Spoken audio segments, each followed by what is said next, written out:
I thought we would take a break today from all of the socio-political nonsense going on in the populated world and talk about some issues and things that I have found down here in Antarctica. I've been asked to do this multiple times, so I thought, why not? The first thing that strikes me about this continent is if at one time it were habitable, it would have, of course, been the most strategic location to control on the planet. A lot of people have looked out here in the middle and they've reported about the anomalies and the pyramids and the stuff under the ice. I want to take a little bit of a different tack and look at it strategically. Now, the first thing that we see, if you orient the globe this way, is when you zoom in on the ocean floor between it and Australia, you see these clear striations that would, if we were oriented properly, run north and south.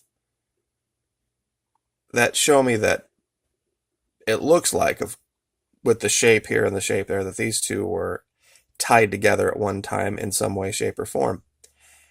I guess that would mean, to my mind, that we could perhaps find things in Australia that might correlate to things that were underneath the ice over here in Antarctica. It might give us an advantage. Also, when you look around this side of the continent, these over here look like fairly normal ice cavitation bays. However, this one down here and this one up here do not. It looks like these are taking the shape of things that were artificially hand of man or hand of something else made underneath the ice. Now, I know a lot of people don't think anything could exist underneath the ice.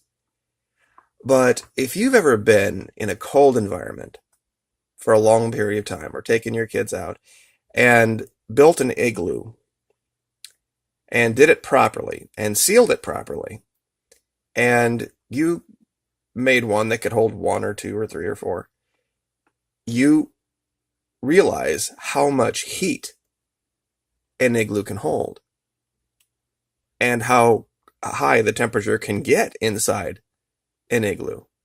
It can, it's not going to get Florida hot, but you can get it 40, 45, 50 degrees. You can get it livable. Now, given the vast resources of fresh water and the ability to generate and trap heat, especially down here if there were any type of geothermal events going on, you could very easily have, under this thick sheet, some type of life. I don't doubt that that's possible at all. Science is pretty much unanimous on the idea that if there is going to be life anywhere else, it's going to be found near fresh water. And this is, I think, we can all safely say, the largest source of fresh water on the planet. It's frozen, so they don't call it water technically, but it would be if it were. Now, I want to contrast a couple of things to show that there might be already evidence for that, other than the pyramids and everything else that's been reported, that you can find just here on Google Earth. Now, down here, I use this as a control. Up here is the date slider. And this is, of course, the standard that'll show if something is real or not. What I've marked here, this is 2014, is this odd shape. Now, I'm sure a lot of you are going to say it's a cloud. To me, it looks like the satellite is seeing it under the water. And you're saying, well, it could be ice. Well, that very well might be. Because, of course, when we go to 2015, it's gone. This is 12/30/2014 and 12/30/2013, completely gone. But then shows up and then is gone again. Could have been a giant chunk of ice that floated by. It seemed odd in its shape if that were the case. But this isn't smoking gun. This isn't definitive. But let me show you something else. Now, if that's ice, or if that's a cloud, or if that's whatever, let me show you non-melting, non-moving, non-shape-changing ice quote-unquote ice from over here. Now, when you zoom in here, now we're still at 2014, you would look at this and go, oh, look, that's a chunk of ice. Look at that giant chunk of ice out there. Okay, now we are set at 2014. Here's 2015. Now our giant chunk of ice is under the water. 2016, it's still there under the water. Let's see if we can go forward farther. Nope, 16 is it. Okay, now look at this historically. This is 12/30, 2016. 2015. 2014. 2013. 2012.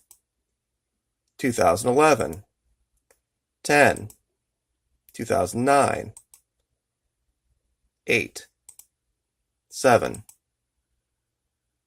Every time you see the screen flash, that'll be another year. That's 6, 5, 4, 3, 2002. It doesn't change shape. It doesn't move. It's solid white. Don't tell me it's an island.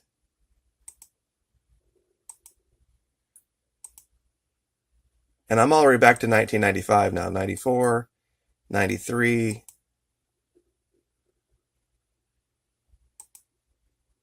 We're all the way back to 91, and this thing hasn't changed shape. You would think even an island down here would, over a period of 25 years, show something different.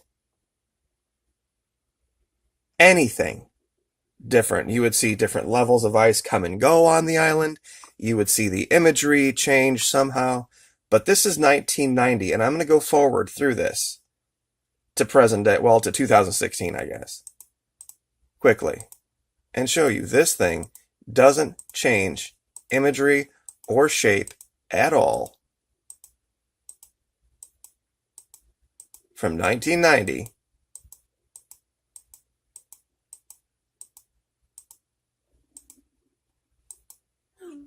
to now. Other than, strangely, in the last 2 years, it seems like it goes further underwater. That's 14. So that's why I have it labeled with 5 question marks. This is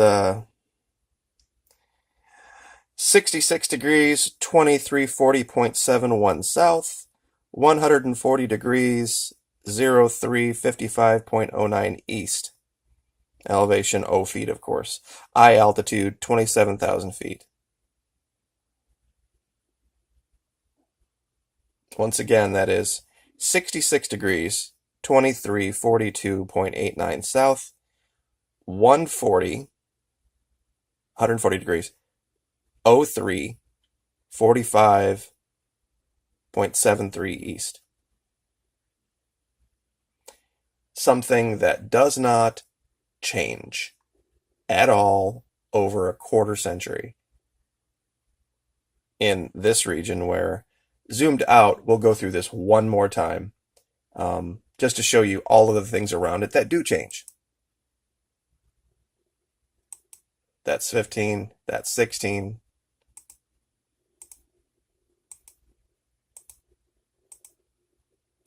As you can see, the clouds change, ice floats by.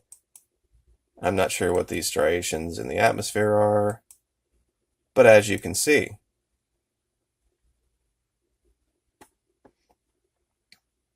this is odd. This is an anomaly, especially given we have, once again, a 90-degree angle here.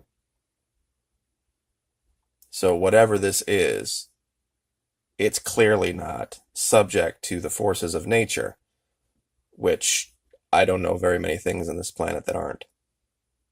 Even buildings change. So we will leave that there. It's 10 minutes. So you guys let me know what you think down in the comments. Like, share, subscribe.